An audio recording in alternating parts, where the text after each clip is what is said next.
خدا ناراض کر بیٹھے، یہ ہم سب کیا کر بیٹھے، بہت پرواز کر بیٹھے، خدا ناراض کر بیٹھے۔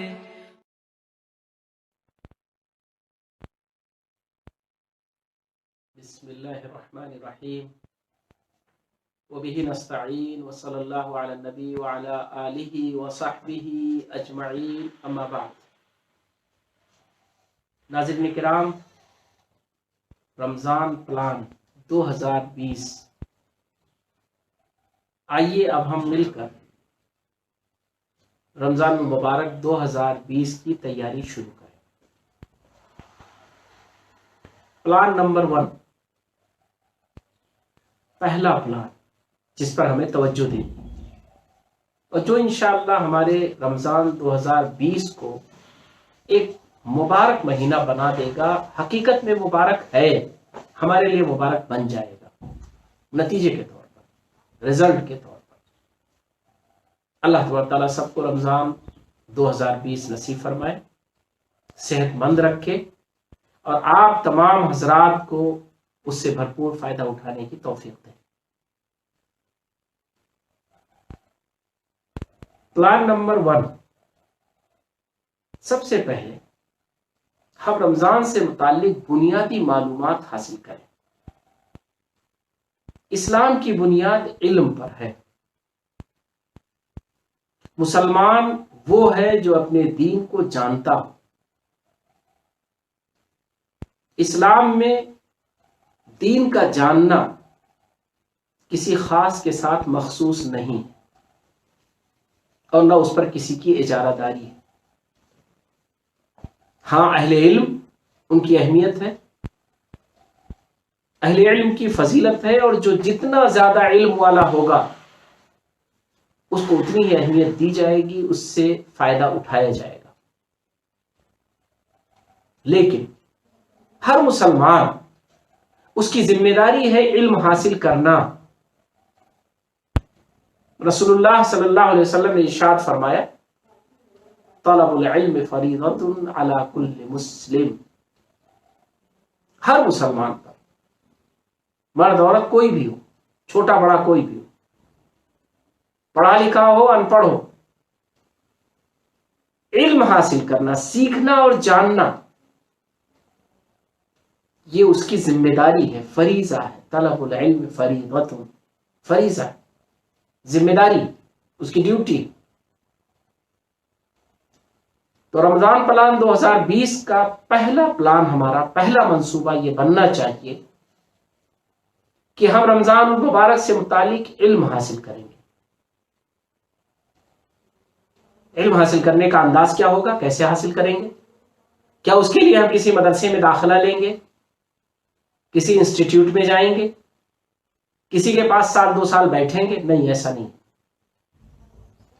رمضان المبارک جو 1 مہینے کا روزہ ہے، اس کے مسائل بہت مختصر ہیں، اور اگر کوئی مسئلہ دوران رمضان پیش آتا ہے، کوئی ایسی بات پیش آتی ہے جس میں آپ الجھتے ہیں، تو کسی بھی صاحب علم سے پوچھ کر آپ اپنے مسئلے کو سلجھا سکتے ہیں، آپ سمجھ سکتے ہیں، اس کا حل جان سکتے ہیں۔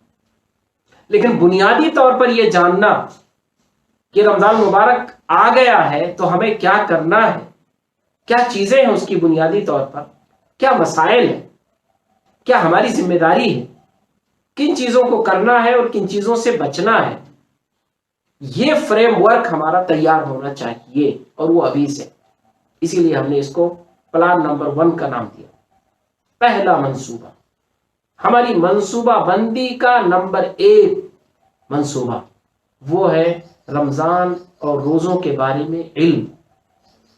اور اس کے لیے بہت آسان راستہ میں آپ کو بتلا دوں۔ قرآن مجید میں روزے کے بنیادی تمام مسائل،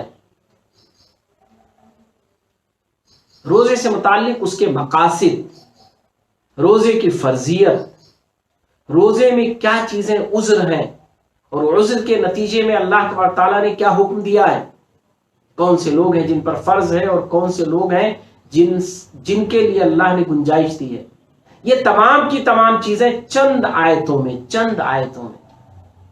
بیان کر دی گئی، وہ بھی شروع میں پہلا پارہ جس کو ہم آپ کہتے ہیں، اس کا دوسرا رکوع سورہ بقرہ، پہلا پارے کا دوسرا رکوع، پہلا پارہ اور اس کی دوسرے سورہ نمبر 2 سورہ بقرہ، اس کی آیت نمبر 183 سے 185، 183 سے 185، یہ وہ 3 آیتیں ہیں بنیادی طور پر جنہیں اگر آپ پڑھ لیں گے تو رمضان اور روزوں سے متعلق بنیادی مسائل قرآن نے جس کا ذکر کیا ہے وہ آپ کو مل جائیں گے، اور بہت بنیادی مسائل۔ لیکن میری آپ سے گزارش ہے کہ آپ تھوڑا اور پہلے سے پڑھنا شروع کریں۔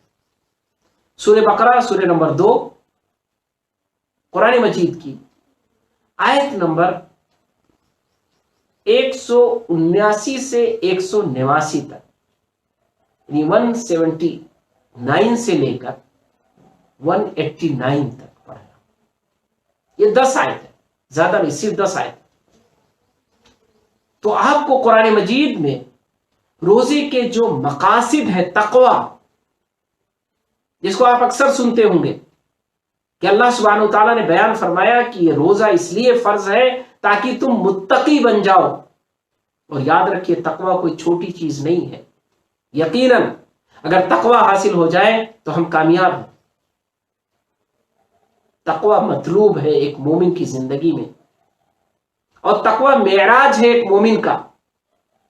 اگر ایک مومن کے اندر تقوی آ جائے تو گویا وہ بلندیوں پر پہنچ گیا اور کامیاب ہو گیا۔ وہ تقوی حاصل کیسے ہوگا؟ وہ تقوی ہے کیا چیز؟ کن اعمال کے نتیجے میں تقوی آئے گا؟ تقوی کے لیے کن چیزوں کا لحاظ کرنا ہوگا؟ کیا چیزیں آپ کو اپنانی ہوں گی؟ قرآن مجید کی آیتوں میں اس کی تشریح موجود ہے۔ آپ کھولیے قرآن مجید، قرآن مجید سبھی کے گھروں میں موجود ہے، قرآن مجید کا ترجمہ بھی موجود ہے، کوئی مشکل الفاظ نہیں ہے، بہت آسان سا ترجمہ اگر آپ پڑھ لیں گے تو آپ کو پوری بات سمجھ میں آ جائے گی۔ اس لیے آپ قرآن مجید کی ان 10 آیتوں کو اگر پڑھ لیں تو قرآن کے ذریعے روزے، رمضان، روزے کے مقاصد پر آپ کو بنیادی ساری معلومات مل جائیں گی۔ اللہ تعالیٰ نے صاف صاف روزے کے بارے میں بیان فرما دیا ہے کہ روزہ فرض ہے۔ روزے کے لیے عذر ہے، جن کے پاس ان کا عذر قبول ہے۔ یہ جو قرآن مجید کی 10 آیتیں ہیں یہ ہم کو روزے کے تعلق سے مضبوط اور بہتر معلومات فراہم کر دیں گی۔ تو مجھے امید ہے کہ آپ رمضان 2020 کو قرآن مجید کی ان 10 آیتوں کا علم حاصل کر کے شروع کریں گے۔ اس کے بعد محمد رسول اللہ صلی اللہ علیہ وسلم ہمارے لیے آئیڈیل ہے، محمد رسول اللہ صلی اللہ علیہ وسلم کی زندگی ہمارے لیے اسوہ ہے، اور آپ کا عمل سب سے بہترین عمل ہے، سب سے اچھا عمل ہے، اللہ کو سب سے محبوب ہے۔ رسول اللہ صلی اللہ علیہ وسلم نے روزے رکھے ہیں، اور رسول اللہ صلی اللہ علیہ وسلم کا روزہ کس طرح ہوتا تھا اس کو آپ رسول اللہ صلی اللہ علیہ وسلم کی زندگی سے معلوم کر لیں۔ رسول اللہ صلی اللہ علیہ وسلم کے بارے میں آتا تھا، کچھ چیزوں کی طرف میں اشارہ کیے دیتا ہوں۔ رسول اللہ صلی اللہ علیہ وسلم کے بارے میں آتا تھا کہ رسول اللہ صلی اللہ علیہ وسلم شعبان سے روزوں کی تیاری شروع کر دیتے تھے، لوگوں میں اس کا احساس دلاتے تھے کہ رمضان آ رہا ہے، اس کی تیاری کرو، اس کے روزے رکھنے ہیں۔ اور نبی کریم صلی اللہ علیہ وسلم نے روزے رکھے۔ نبی کریم صلی اللہ علیہ وسلم روزے رکھتے تھے، اس میں عبادات کرتے تھے، دیگر اپنے سارے کام بھی کرتے تھے، اور آخری عشرے میں تو آتا ہے کہ رسول اللہ صلی اللہ علیہ وسلم کمر کس لیتے تھے، پوری طرح یکسو ہو جاتے تھے، اور فرماتے تھے کہ دیکھو یہ روزہ ہے، روزے کا مہینہ ہے، رمضان کا مہینہ ہے، اس میں تم اللہ کی اس برکت کو حاصل کر لو، اس خیر کو حاصل کر لو جو اللہ نے دروازے کھول رکھے۔ رمضان مبارک کو رسول اللہ صلی اللہ علیہ وسلم نے کئی اعتبار سے خوشخبری کا مہینہ بنا دیا کہ اس میں شیطان قید ہو جاتے ہیں اور اجر و ثواب 70 گنا زیادہ ہو جاتا ہے، یعنی اس میں اضافہ ہو جاتا ہے۔ آپ جو بھی نیکیاں کرتے ہیں وہ نیکیاں آپ کی بڑھ کر اس کا اجر آپ کو ملتا ہے، اس کا بدلہ جو آپ کو ملتا ہے وہ بڑھ کر ملتا ہے۔ اس لیے آپ اس میں نیکیاں کریں، آپ اسے نیکیوں کا مہینہ سمجھیں، اللہ کی مغفرت کا مہینہ سمجھیں، اللہ سے اپنے گناہوں کی معافی کا مہینہ سمجھیں، اللہ تبارک تعالیٰ سے اپنے ثواب کو اضافے کا مہینہ سمجھیں، خیر کا مہینہ سمجھیں، اور برائیوں سے رکنے کے لیے اپنی تربیت کا مہینہ سمجھیں۔ آپ کے اندر جو بھی کمزوریاں اور خامیاں ہیں اس مہینے میں اسے دور کرنے کا ایک آپ عہد کر لیں، طے کر لیں۔ یہ رسول اللہ صلی اللہ علیہ وسلم کی زندگی کا اور رسول اللہ صلی اللہ علیہ وسلم کے روزے کا ایک اجمالی خاکہ تھا، لیکن آپ کو پڑھنا ہوگا اور پڑھیے۔ احادیث کی کوئی بھی کتاب جو آپ کو میسر ہو یا رسول اللہ صلی اللہ علیہ وسلم کی زندگی پر کوئی کتاب میسر ہو، جو مل جائے آپ کو، کوئی تفریق نہیں ہے اس میں، کسی تفریق کے شکار مت ہوئیے۔ مسلمان بہت سارے حصوں میں اور بہت سارے فرقوں میں بٹے ہوئے، کوئی ضرورت نہیں۔ رسول اللہ صلی اللہ علیہ وسلم تو نہیں بٹے ہوئے، رسول اللہ صلی اللہ علیہ وسلم تو وہی ہے، قرآن وہی ہے، حدیثیں وہی ہیں، رسول اللہ صلی اللہ علیہ وسلم کی زندگی وہی ہے، ایک ہے وہ سب۔ آپ رسول اللہ صلی اللہ علیہ وسلم کی زندگی پر مشتمل چند احادیث کسی حدیث کی کتاب میں یا رسول اللہ صلی اللہ علیہ وسلم کی زندگی سے روزے کے کچھ معمولات آپ کی سیرت سے، آپ کی زندگی سے پڑھ لیں تو آپ کو اندازہ ہو جائے گا کہ رسول اللہ صلی اللہ علیہ وسلم روزے کیسے رکھتے تھے۔ تو روزے کا علم، رمضان مبارک کے بارے میں معلومات، یہ آپ کی بنیاد بنے گا بہتر انداز میں رمضان کے روزوں کو گزارنے کا اور انہیں رکھنے کا۔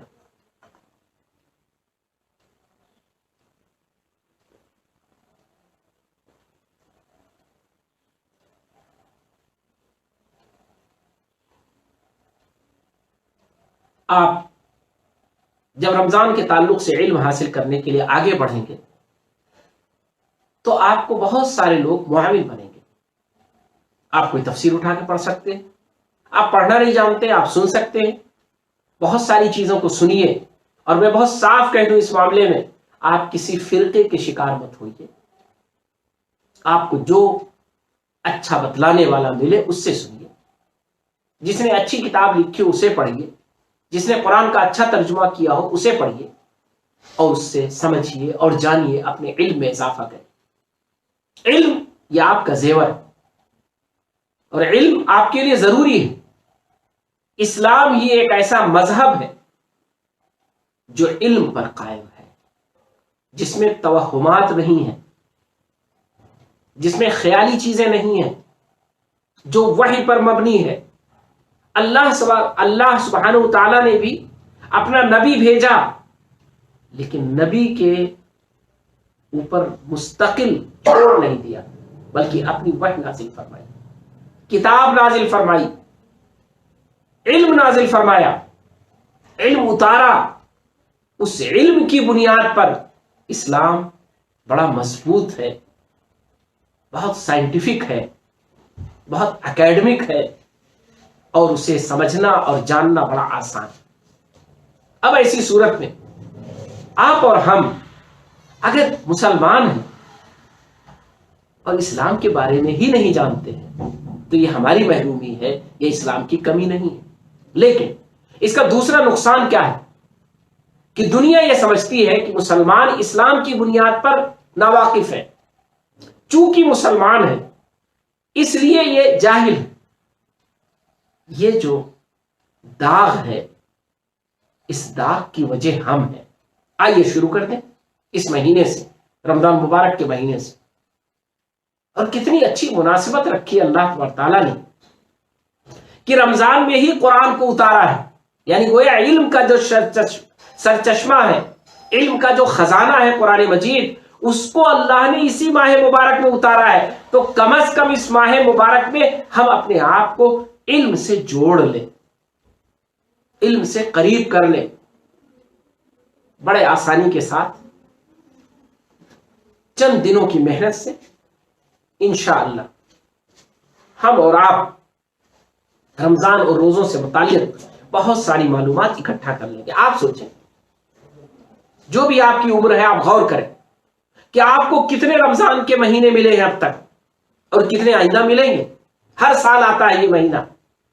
اگر آپ رمضان سے متعلق، روزوں سے متعلق تھوڑی تھوڑی معلومات اکٹھا کرتے رہیں اور جانکاری حاصل کرتے رہیں، علم حاصل کرتے رہیں، تو آپ کے پاس کتنا بڑا علم ہو جائے گا. آپ نہ صرف دوسروں کو بتلا سکیں گے بلکہ خود بھی اس سے روشنی حاصل کر سکیں گے. یہ آپ کی اور ہماری پہلی منصوبہ بندی کا حصہ ہے جسے انشاءاللہ ہم اور آپ کریں گے. پھر میں دوہرا دوں کہ رمضان مبارک کی منصوبہ بندی کے لیے سورہ بقرہ کی آیت نمبر 179 یعنی 179 سے لے کر 189 تک 10 آیتیں، صرف 10 آیتیں، اسے ضرور پڑھیں. رسول اللہ صلی اللہ علیہ وسلم کے روزے کیسے تھے اس کے لیے آپ احادیث میں کوئی بھی روزے کا چیپٹر کھول لیجئے، چند حدیثیں ہیں، 10-5 صفحے آپ کو پڑھنا ہوگا. آپ کو معلوم ہو جائے گا کہ رسول اللہ صلی اللہ علیہ وسلم نے روزوں کے سلسلے میں کیا فرمایا ہے. یہ جب آپ کو معلوم ہو جائے گا تو آپ کو بہت ساری چیزوں کو سمجھنے میں بڑی آسانی ہو جائے گی اور اہل علم سے آپ فائدہ اٹھائیے. تیسری چیز، آئیے ہم بھلا دیں اپنے فرقوں کو، بھول جائے تفریق کو. ہمارا قرآن ایک ہے، ہمارے نبی ایک ہے، ہمارا اللہ ایک ہے، اللہ کا وحی اور رسول اللہ صلی اللہ علیہ وسلم کی سیرت ایک ہے. ہم مسلمان ایک ہیں.